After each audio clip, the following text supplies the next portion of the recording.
Okay, magandang araw mga mag-aaral. Ngayong araw, ating tatalakayin ang Aralin 1, Kolonyalismo at Imperialismo sa Silangan at Timog Silangang Asya. Upang maisakatuparan ng kanilang mga layunin, nagtayo ng kolonya ang mga kanluranin sa Asya. Nagkanya-kanya ang mga kanluranin sa pagsakop ng mga bansang Asyano. Ang rehiyon ng Silangan at Timog Silangang Asya ay ang mga rehiyon na lubusang naapektuhan ng kadalasan, isang bansang kanluranin ang nakakasakop sa isang bansang Asyano, subalit may mga pagkakataon din na dalawa o higit pang bansa ang nakasakop dito. So halimbawa, ang Pilipinas. Ang Pilipinas ay nasakop ng tatlong bansa. Ito ay ang Spain, United States of America, at Japan. So may iba-iba ang pananaw ng mga kanluranin sa pananakop ng mga lupain ito. So habang ang iba ay sinakop ang buong bansa, katulad ng pagsakop ng Spain sa Pilipinas, ang iba naman ay sinakop lamang ang mga piling bahagi nito, katulad ng Netherlands sa Indonesia.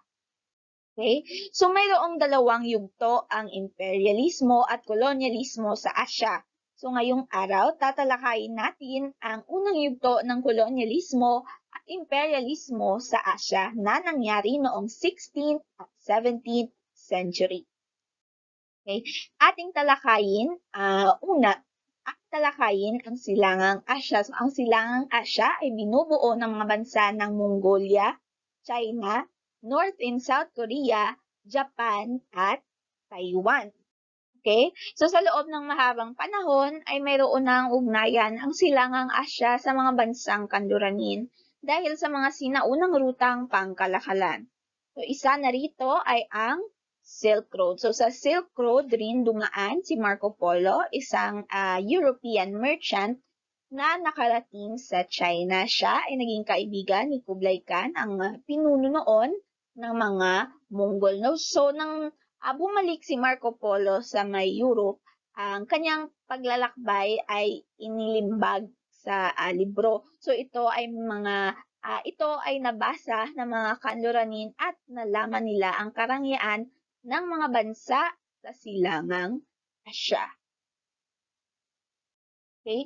So bagamat maraming naghangad na ito ay masakop, hindi gaanong naapektuhan ang Silangang Asya noong unang yugto ng imperialismo dahil na rin sa matatag na pamahalaan ng mga bansang ito. So sa unang yugto ng imperialismo, ang China ay pinamamahalaan ng Ming Dynasty. So ang Ming Dynasty ang isa sa pinakamalakas at magandang dinastiya na namuno sa China. So sa panahon ng kanilang pamumuno ay pinalaki pa ng Ming Dynasty ang pangangalakal at ang pagpatatag sa kanilang pamahalaan.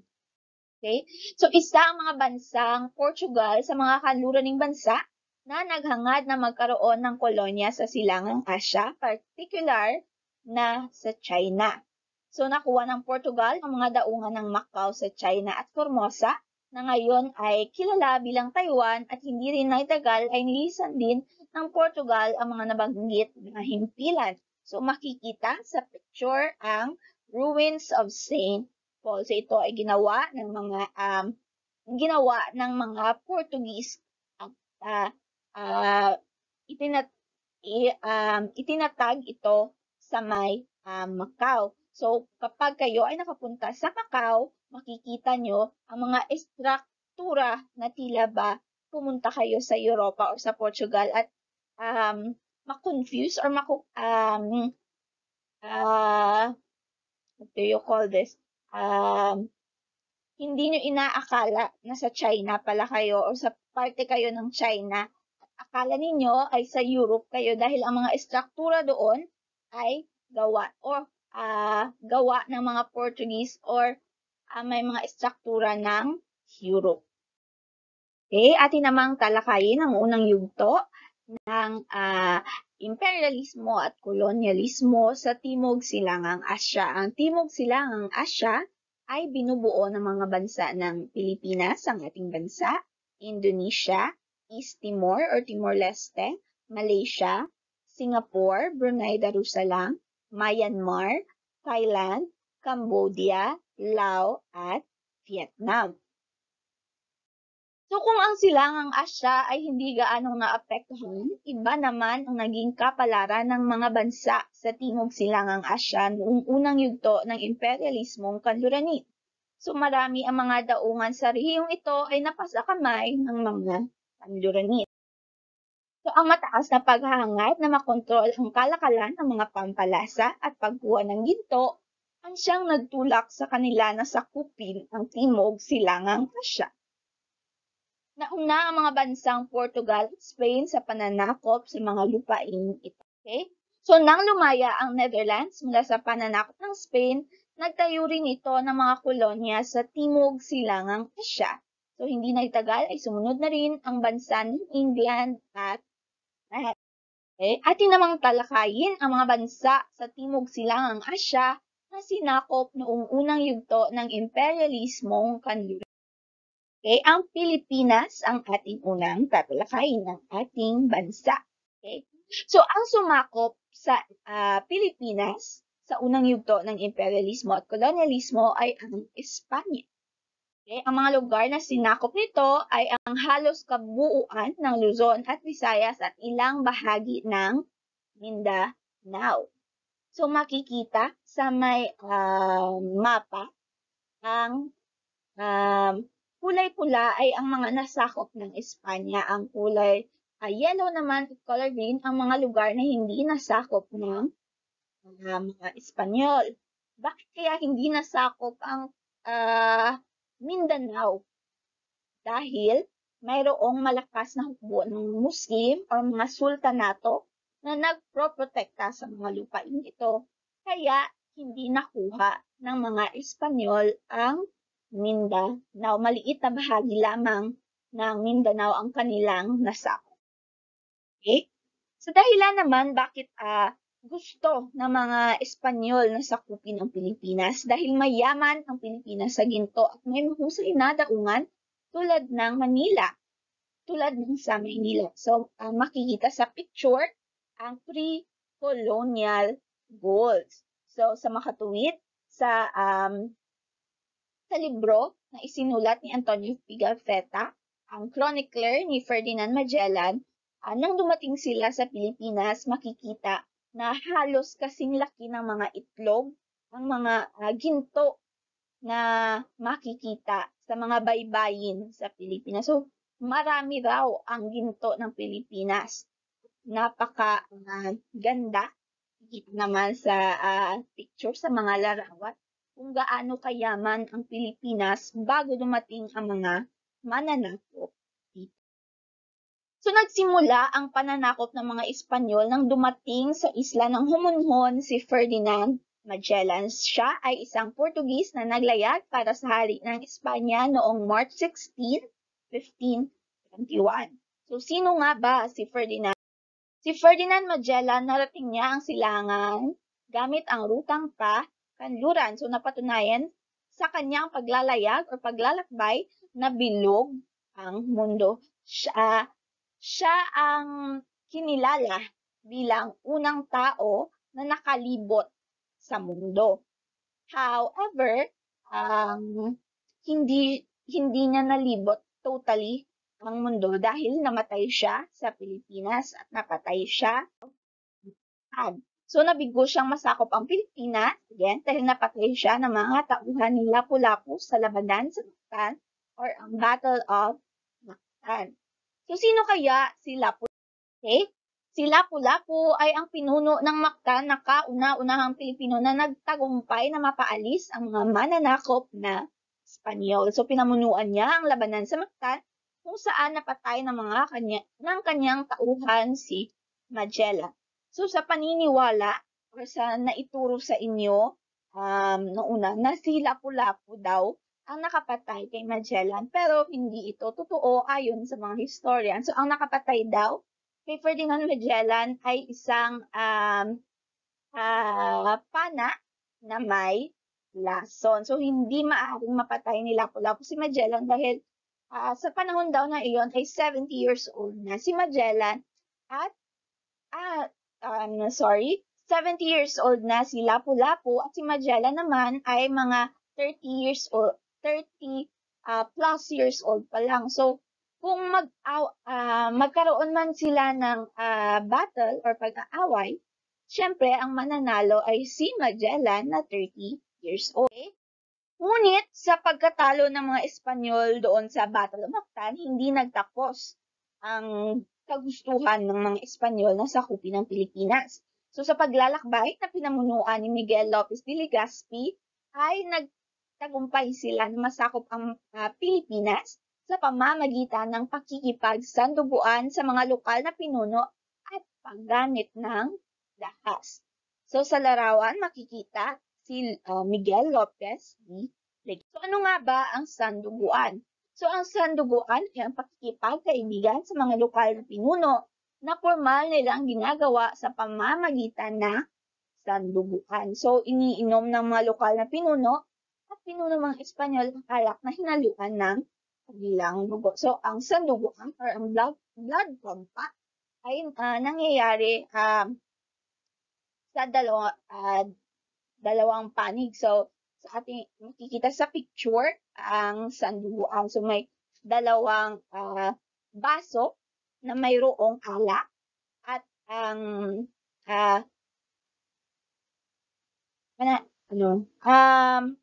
lalagyan ito ng dugo ng dalawang panig. Slice ang alimananda. Okay? By here.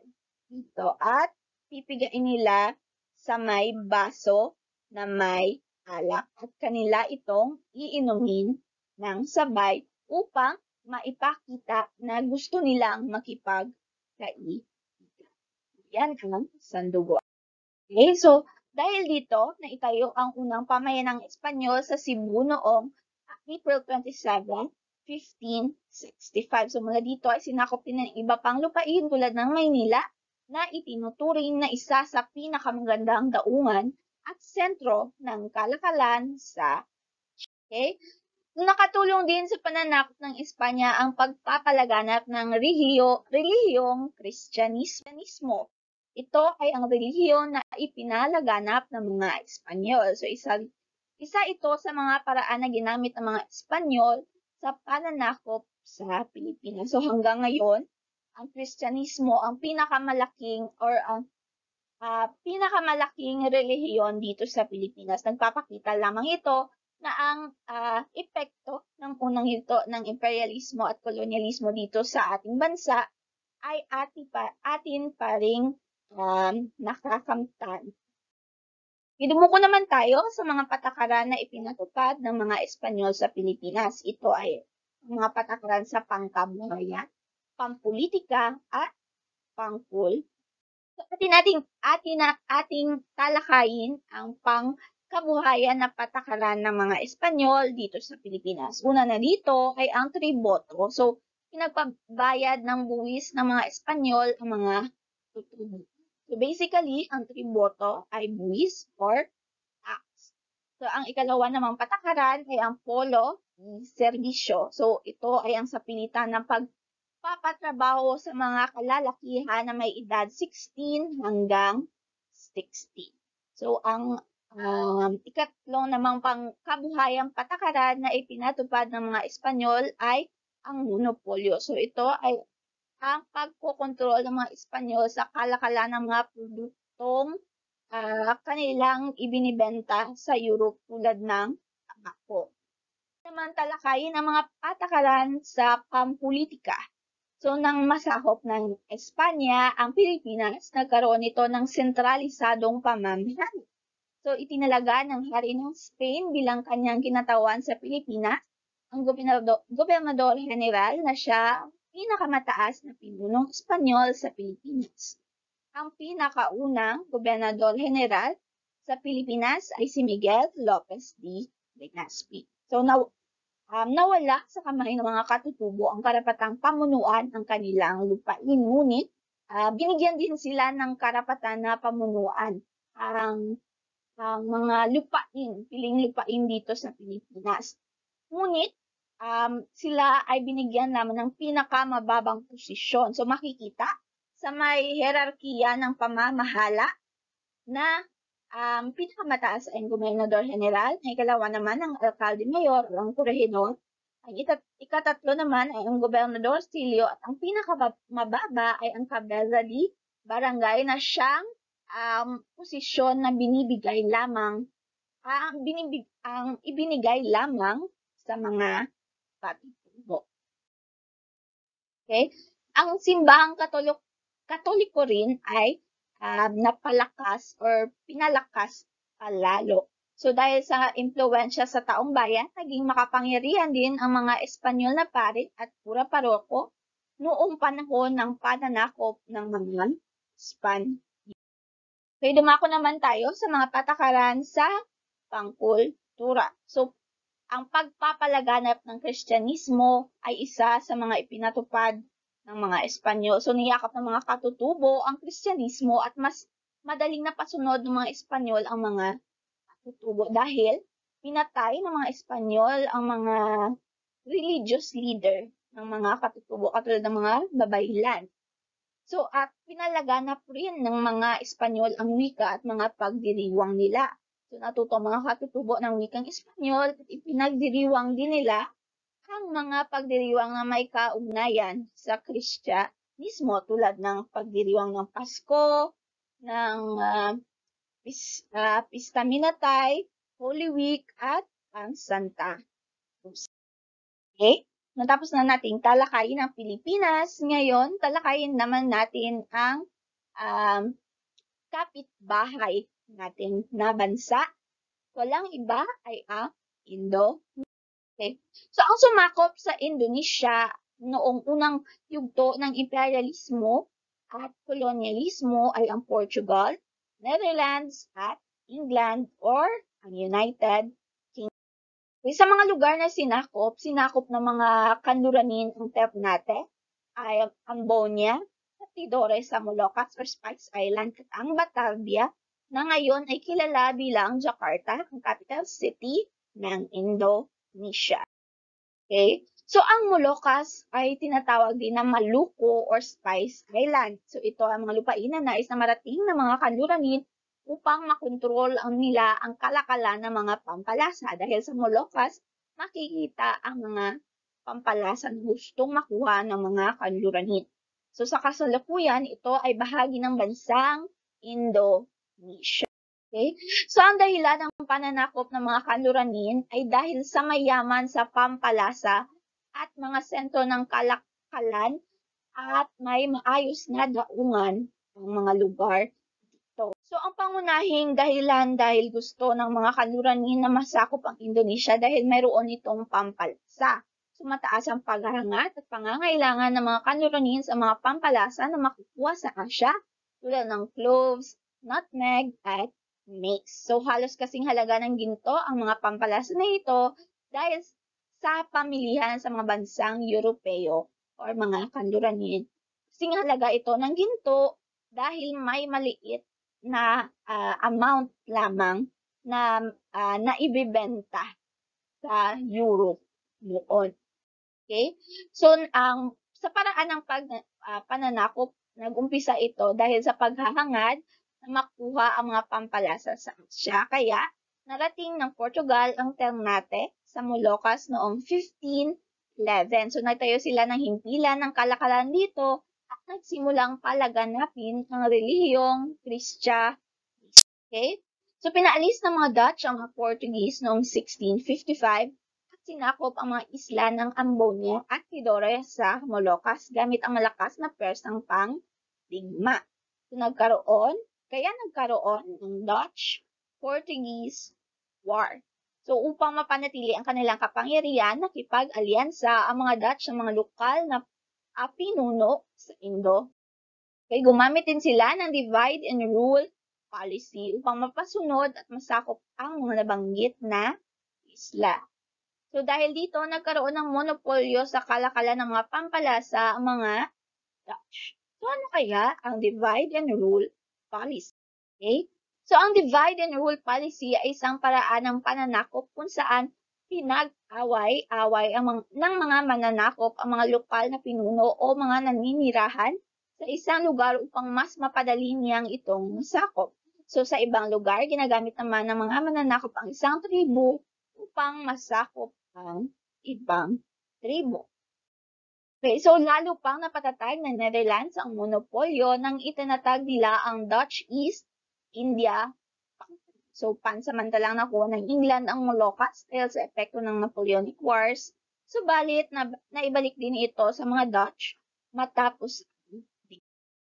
So ano kaya ang Dutch East India Company? So ang Dutch East India Company ay itinatag ng pamahalaan ng Netherlands noong 1602 upang pag-isahin ang mga kumpanya na nagpapadala ng paglalayag siya. So binigyan nila ng karapatan ang pamahalaan ng Netherlands na manakop ng mga lupain.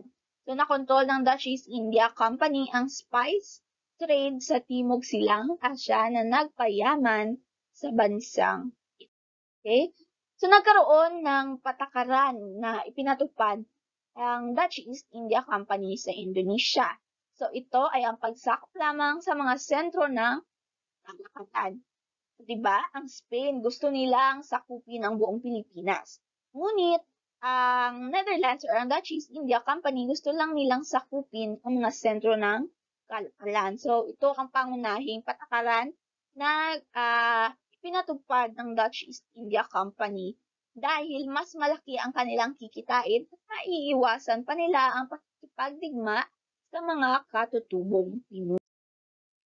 Natapos na nating talakayin ang bansang Indonesia, ngayon naman talakayin natin ang ating karatig bansa na Malaysia. So ang Malaysia ay sinakop ng Portugal, Netherlands at England katulad sa Indonesia. Ano kaya ang dahilan? So ito ay gusto ng mga kanluranin na makontrol ang sentro ng kalapatan. Okay? So sinubukan ng mga Portuguese na palaganapin ang Kristyanismo sa mga daungan na kanilang nasakop. Subalit, hindi sila nagtagumpay dahil sa malakas na impluwensya ng Islam na